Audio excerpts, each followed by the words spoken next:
Behind every strong adult, there's often a child who was never allowed to be weak. They learned to hide pain behind a smile, responsibility behind fear, and wisdom behind wounds. This isn't strength. It's survival disguised as maturity. Some children don't get the chance to be children. Their world shifts too soon, too suddenly, and they find themselves standing in the ruins of what should have been innocence. Instead of laughter, they hear arguments. Instead of comfort, they feel tension. And somewhere between trying to understand and trying to stay safe, they grow up. Not because they want to, but because they have to. They become observant, alert, and careful, always watching, always anticipating what could go wrong next. Childhood for them becomes a battlefield disguised as home. At first, it looks like maturity. Adults around them might even say, "She's so responsible for her age," or "He's wise beyond his years." But what they're really seeing is a survival instinct. It's not wisdom. It's fear wearing a mask. When a child learns that love is conditional, that chaos can erupt at any moment, or that emotions are dangerous, their brain adapts.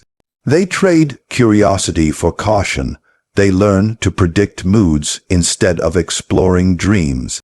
They learn to listen not because they're obedient, but because they're scared of what happens if they don't. And in that quiet transformation, something precious disappears. The freedom to be carefree, the ability to make mistakes without punishment, the joy of feeling safe enough to play. These children learn to suppress their tears, to silence their confusion, to carry burdens too heavy for their small shoulders. They might comfort a crying parent, mediate between fighting adults, or take care of younger siblings when no one else will. They become the glue holding a broken world together, but no one notices that the glue itself is cracking. This early exposure to emotional instability rewires their sense of normal. It teaches them that their needs are less important than the needs of others. That to be loved, they must be useful. That safety comes not from trust, but from control. As they grow older, this pattern doesn't vanish. It deepens. They become the peacemakers in relationships, the ones who always compromise, always give, always understand. But underneath that calm exterior is a child still waiting to be cared for. A child who never got to be carefree, who never learned what it feels like to be held without needing to earn it. Society rarely recognizes this kind of wound because it's invisible. We admire the ones who seem composed and strong, never realizing that their composure is armor. They've been applauded for their maturity, but no one has ever asked what it cost them, and it costs a lot. It costs spontaneity, joy, and the simple faith that someone else will handle things. It costs the belief that love can exist without responsibility. For these prematurely grown children, adulthood arrives not as a milestone, but as a continuation of survival. The tragedy is that they often can't even remember when it began. There's no single moment when childhood ended, just a gradual fading of color, replaced by the grayscale of vigilance. And because it happens so early, they may never realize that they were robbed of something sacred.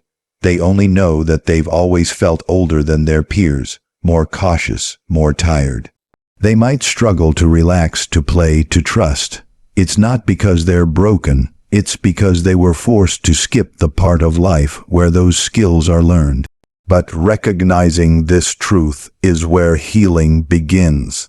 Understanding that what looked like strength was actually a child's desperate attempt to survive opens the door to compassion for oneself, for that lost inner child.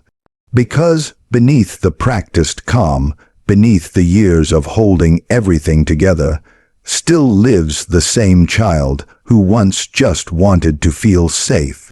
And that child deserves to finally rest. Some children grow up not just faster than they should, but in the wrong direction entirely. They become the parent. Not officially, not by title, but by emotional duty. Somewhere along the way, the roles reversed.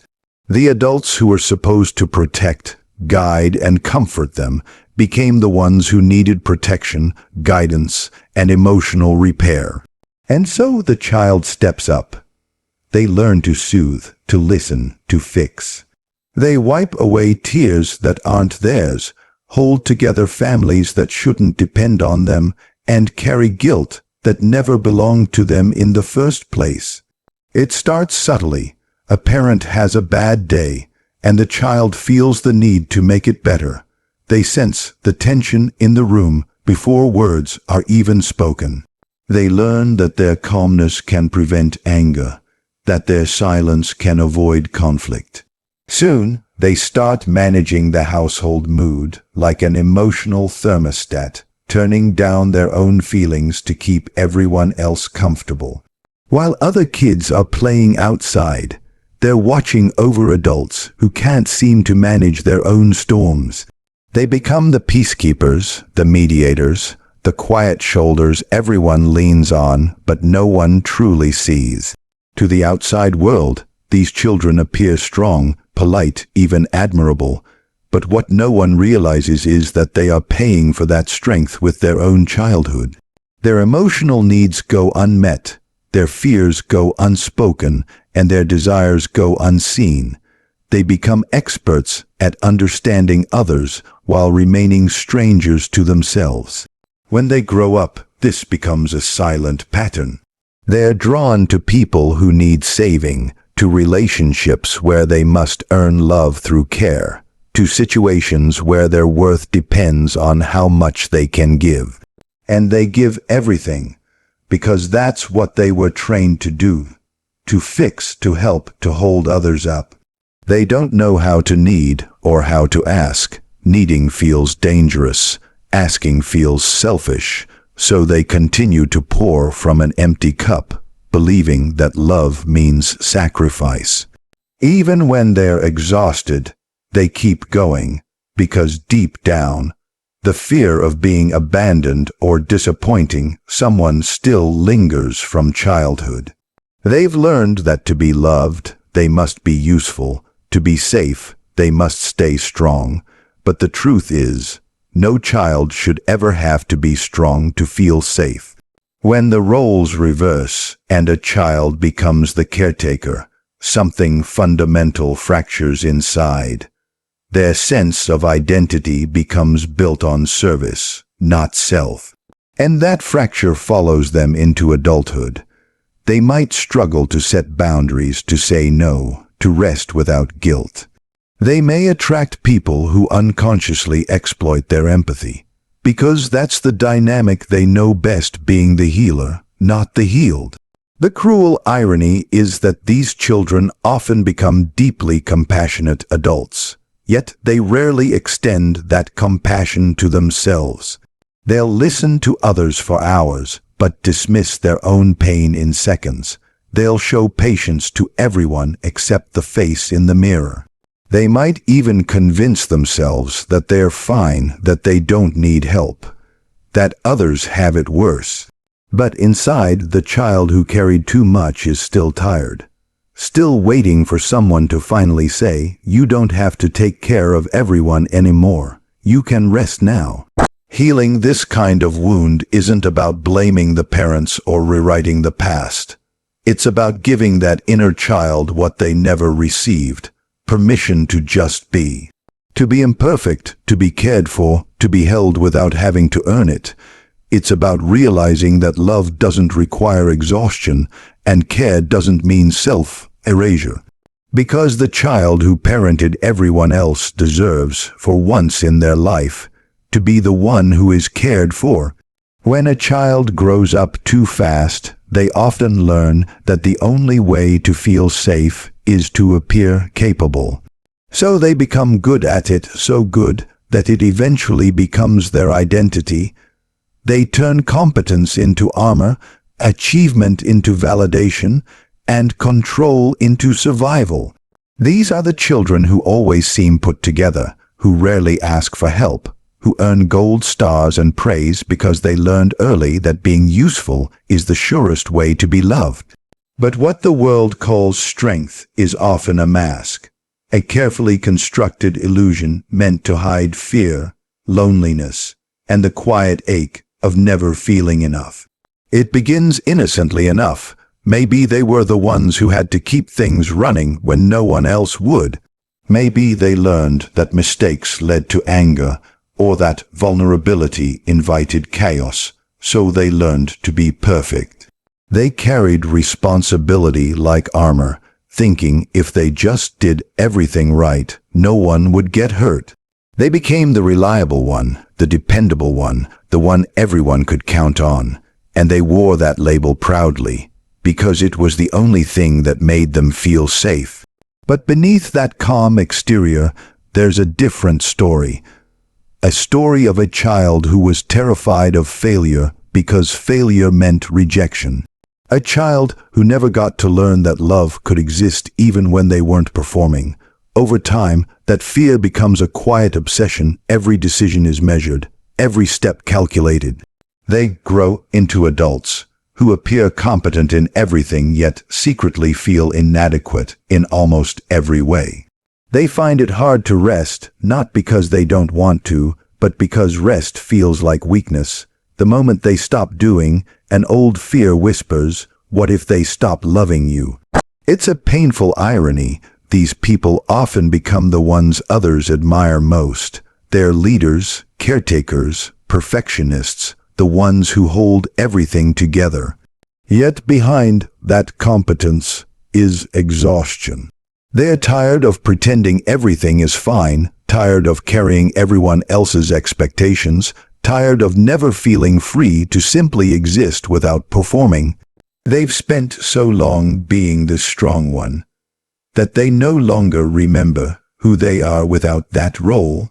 The world praises their composure, but no one sees the panic that hides behind it, the fear of falling apart, the terror of not being needed, the emptiness of a life built on proving worth. And the hardest part, they often don't know how to let go of that mask, because for them, competence isn't just a skill, it's protection. It's the one thing that's always kept them safe. To stop being perfect feels like stepping off a cliff.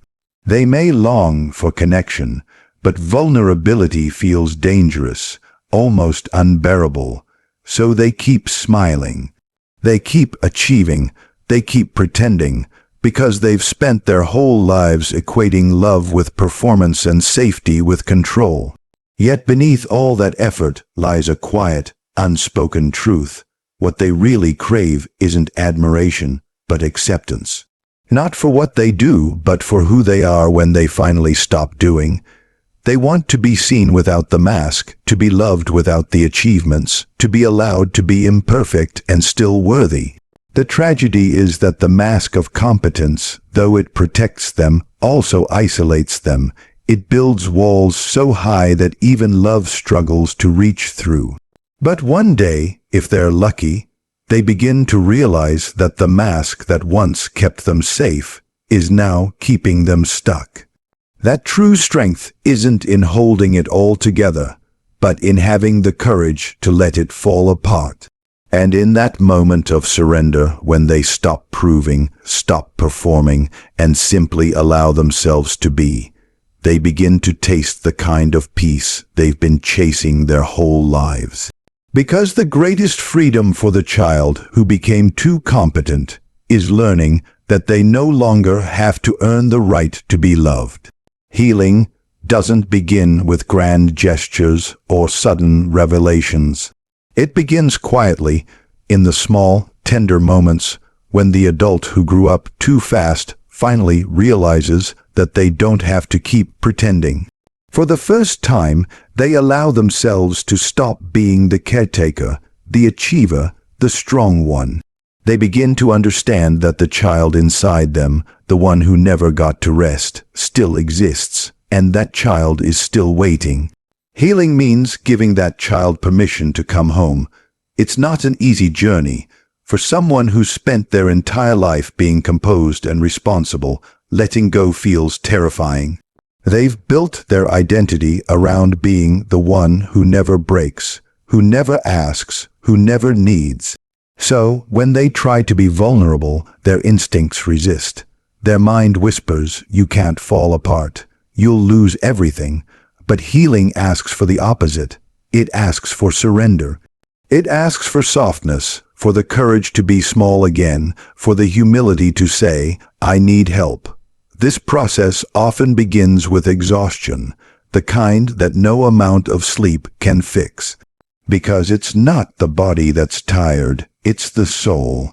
The years of emotional labor, of pretending to be fine, of always holding others together, leave a kind of weariness that seeps deep into the bones.